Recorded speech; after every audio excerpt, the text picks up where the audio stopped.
भगवत गीतामा अर्जुनले भगवान श्री कृष्णसँग एउटा एकदमै राम्रो क्वेसन सोध्नु भएको थियो।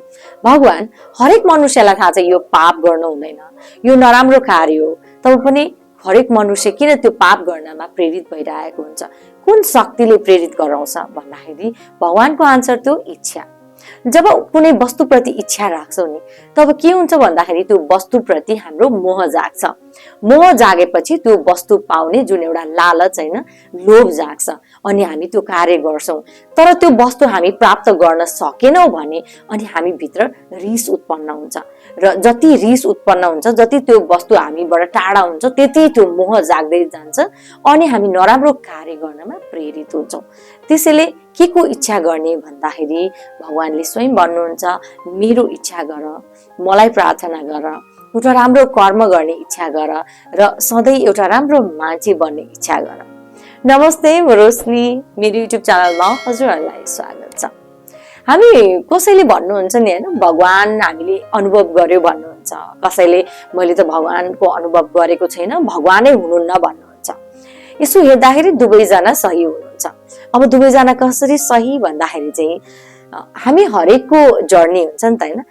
जसले भगवानको अनुभव गर्नुभयो उहाँ पनि सही हुनुहुन्छ, किनकि उहाँले आफ्नो जीवनमा यस्तो कार्यहरू गर्नुभयो, यस्तो कुराहरू पढ्नुभयो जसमा चाहिँ उहाँलाई भगवानको आस्था जाग्दै गयो। भगवानको शास्त्र, महाभारत, रामायण, भगवत गीता जस्तो शास्त्रहरू उहाँले पढ्नुभयो।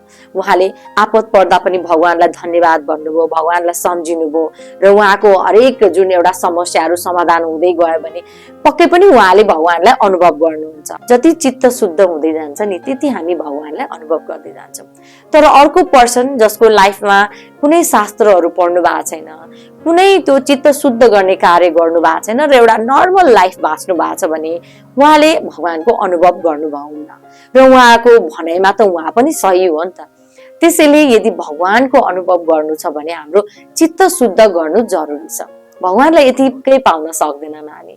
हाम्रो जीवनमा हामीले त्यो कार्यहरू गर्नुपर्छ जसले चाहिँ पहिला हाम्रो चित्त शुद्ध होस्। जति चित्त शुद्ध हुँदै जान्छ त्यति हामी भगवानको लीलाहरू पढ्दै जान्छौँ, शास्त्रहरू पढ्दै जान्छौँ अनि भगवान प्रतिको जुन एउटा विश्वास छ नि त्यो पनि बढ्दै जान्छ अनि हामी समस्यामा पनि भगवानलाई सम्झिन्छौँ, खुसी हुँदा पनि सम्झिन्छौँ, धन्यवाद दिन्छौँ। तब बिस्तारै बिस्तारै हामी भगवानलाई अनुभव गर्दै जान्छौँ। त्यसैले पहिलो कार्य त हामीले चित्त शुद्ध गर्ने नै हो। त्यसैले अब कसरी चित्त शुद्ध गर्ने भन्दा भगवान श्री कृष्णले नै हामीलाई भन्नुहुन्छ चित्त शुद्ध गर्ने उपायहरू। सो पहिलो उपाय छ ध्यान। ध्यान मार्फत हामी चित्त शुद्ध गर्न सक्छौं र एकदमै पावरफुल छ ध्यान। ध्यानद्वारा कसरी चित्त शुद्ध हुन्छ भन्दाखेरि चाहिँ जब हामी एकदमै धेरै नेगेटिभ सोचहरू हुन्छ नि हैन, तब ध्यान गर्न बस्दाखेरि त्यो हाम्रो सोचहरू आइरहेको हुन्छ क्या। त्यसैले त कतिजनाले कम्प्लेन गर्नुहुन्छ नि, ध्यान गर्न बस्यो भयभरको सोचहरू आउँछ, पुरानो कुराहरू पनि आउँछ, किनकि हाम्रो ब्रेनमा हामीले यत्रो वर्ष चिजबिजहरू स्टोर गरेर राखेको छौँ नि त, त्यो ध्यान मार्फत आउँछ अनि त्यो सिद्धिएको हो क्या। आउनु भनेको हामी सिर्फ हामीले हेर्ने हो कि के सोच आउँदैछ हैन। कहिले हामी 5 वर्ष हुँदाखेरिको एउटा घटना पनि हामी सम्झिरहेको हुन्छौँ, हिजो गरेको कुरा पनि सम्झिरहेको हुन्छौँ। सो जस्ट हामी के गर्ने भन्दाखेरि त्यो सोचहरूलाई हेर्दै जाने, त्यो पानी जस्तै बगिरहेको हुन्छ र हाम्रो यो ब्रेनबाट रिलिज भइरहेको हुन्छ। जति धेरै रिलिज हुन्छ त्यति हामी वास्तवमा एउटा नेगेटिभ सोचबाट मुक्त हुन्छौँ। जति नेगेटिभ सोचबाट मुक्त हुन्छौँ त्यति चित्त शुद्ध हुँदै जान्छ। त्यसैले ध्यान एकदमै पावरफुल छ। सुरुमा बेनिफिट नदेखिएला तर पछि पछि पछि पछि हामी आफै आफ्नो जुन एउटा शान्त स्वभावलाई हामी अब्जर्भ गर्न सक्छौँ ध्यानद्वारा। त्यसैले ध्यान त्यो पहिलो पावरफुल टेक्निक छ हामीलाई चित्त शुद्ध गर्ने। अर्को छ निष्काम कर्म। भगवान श्री कृष्णले भगवत गीतामै भन्नुभएको छ निष्काम कर्म गर। अब निष्काम कर्म गर भन्नुको मतलब के हो भन्दाखेरि चाहिँ त्यो यस्तो कर्म गर, सात्विक कर्म गर जसले चाहिँ हाम्रो लाइफ पनि राम्रो होस् र हामीले जुन समाजलाई पनि अलिकति बेनिफिट होस् हैन। जब दुवैलाई राम्रो हुन्छ भने त्यो कर्म आँखा चिम्लेर गर, 200% लगाऊ, फलमा चिन्ता नगर। फल म दिने हो, तिम्रो हात, तिम्रो कन्ट्रोल भनेको तिम्रो कर्ममा मात्रै छ। त्यसैले त्यो कर्म यति बेस्ट गर र मलाई सुम्पिदेऊ। भगवानले त्यही भन्नुहुन्छ अनि चित्त शुद्ध हुन्छ। जब हामी कर्ममा यति धेरै एफर्ट लगाउँछौँ नि हामीलाई त्यो नराम्रो कुरा सोच्ने कहाँ फुर्सदै हुँदैन। त्यसैले हामीले निष्काम कर्मद्वारा पनि आफ्नो चित्तलाई शुद्ध बनाउन सक्छौँ। अर्को छ दान। दान हामीले गर्नै पर्छ। आजको वर्ल्ड कस्तो छ भने मी एन्ड माई सेल्फ हैन, म मेरोबाट हामी हामी हाम्रो हुनै पर्छ। जबसम्म हामी हाम्रो हुँदैनौँ नि तबसम्म हामी एउटा नकारात्मक जीवन भोगिरहेको हुन्छौँ। यो जीवनमा नि जब मलाई नै खुसी मेरै सबै कुरा भन्यो भने त्यो पर्सन कसरी सुखी हुन सक्छ जसले अरूलाई अलिकति पनि ह्याप्पिनेस दिँदैन, अलिकति पनि कुनै धन सम्पत्ति सेयर गर्दैन भने त्यो मान्छे कसरी सुखी हुन सक्छ। त्यसैले यदि साँच्चै नै एउटा राम्रो खुसी शान्ति आफ्नो जीवनमा ल्याउनु छ भने अलिकति दान दक्षिणा हैन, अलिकति समाजमा एउटा कन्ट्रिब्युसन त हामीले गर्नै पर्छ। चाहे त्यो एजुकेसनको थ्रु होस् हैन, शिक्षा दान होस्, चाहे धन सम्पत्तिको दान होस्, चाहे जेसुकै होस् हैन, सेवा होस् हैन, तर दान गर्नुपर्छ। अलिकति आफ्नो इन्कमबाट 10% छुट्याएर हामीले त्यो एउटा जुन आवश्यक भएको पर्सनहरूलाई जति हामी गर्छौँ नि हैन, त्यति हामी भित्रबाट एउटा जुन एउटा हार्मोन ह्याप्पी हार्मोन रिलिज हुन्छ क्या, हो ह्याप्पी हार्मोन रिलिज गर्नुको लागि पनि दान एकदमै जरुरी छ र हाम्रो चित्त शुद्ध बनाइरहेको हुन्छ। त्यसैले दान गरौँ, सेवा गर्नुपर्छ, सर्भिस हैन। यो संसारमा हामी आउँछौँ भने एउटा सेवकको रूपमा आइरहेको हुन्छौँ, हामी सेवा गर्नको लागि आइरहेको हुन्छौँ। त्यसैले घरदेखि सुरुवात गरौँ, आफ्नो फ्यामिलीलाई सर्भ गरौँ, आफ्नो छोराछोरीलाई सेवा गरौँ हैन। सेवाको मतलब यो होइन कि छोराछोरीको गलत कार्यलाई पनि सही भन्ने होइन। सेवाको मतलब आफ्नो एउटा निश्चल एउटा अनकन्डिसनल माया चाहिँ हामीले छोराछोरीलाई गर्नुपर्छ, उनीहरूलाई सपोर्ट गर्नुपर्छ। हस्बेन्डले वाइफलाई, वाइफले हस्बेन्डलाई सपोर्ट गर्नुपर्छ, हामीले समाजलाई सपोर्ट गर्नुपर्छ हैन।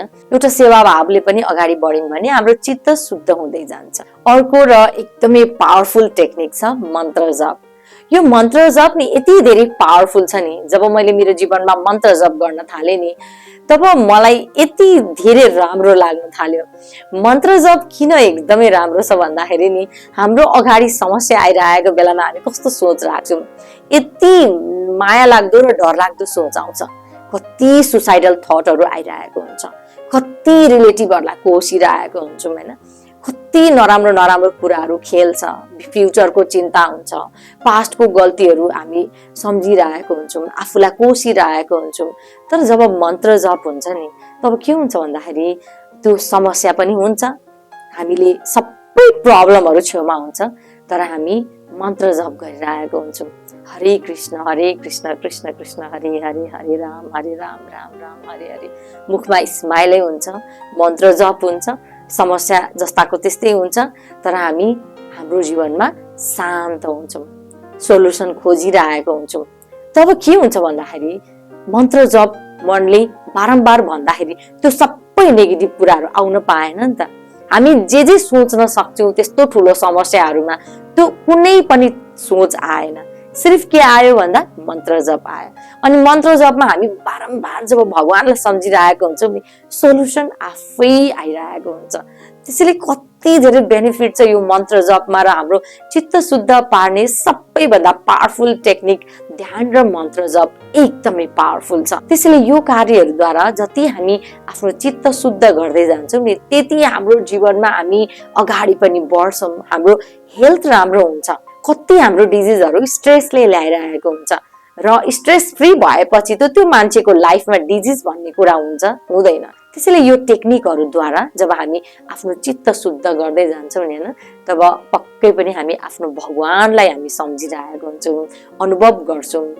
यस्तो लाग्छ कि हाम्रो जीवनमा जतिसुकै समस्या आउँ मेरो माथि मेरो भगवानको आशीर्वाद छ, मलाई भगवानले बचाउनुहुन्छ, जेसुकै होस् मलाई हार्न दिनुहुन्न। यो सोचहरू आएपछि त्यो मान्छे कति स्ट्रङ हुन्छ होला। त्यसैले पहिला चित्त शुद्ध गर्ने हामीले टेक्निकहरू युज गर्नुपर्छ आफ्नो लाइफमा, अनि त्यही हिसाबको मान्छे हाम्रो जीवनमा आइरहेको हुन्छ। भगवान गौतम बुद्धको एउटा राम्रो भनाइ छ नि, you attract what you are. त्यसैले तिमी जे छौ नि त्यस्तै मान्छे तिम्रो जीवनमा आकर्षित गरिरहेको हुन्छौ। हजुरहरूलाई यो भिडियो कस्तो लाग्यो प्लिज कमेन्ट बक्समा लेखिदिनुस्, अनि नयाँ हुनुहुन्छ भने प्लिज लाइक शेयर अनि सब्सक्राइब गरिदिनुस्, घन्टीको आइकनमा क्लिक गरिदिनुस् ताकि मेरो भिडियो अपलोड हुने बित्तिकै हजुरहरूकोमा नोटिफिकेसन आओस्। अलरेडी सब्सक्राइब गरिसक्नु भएको छ भने थ्याङ्क यू सो मच। यसरी माया गरिदिनुस्, सपोर्ट गरिदिनुस्। मेरो भिडियो हेरिदिनु भएकोमा धेरै धेरै धन्यवाद हजुरहरूलाई, धन्यवाद।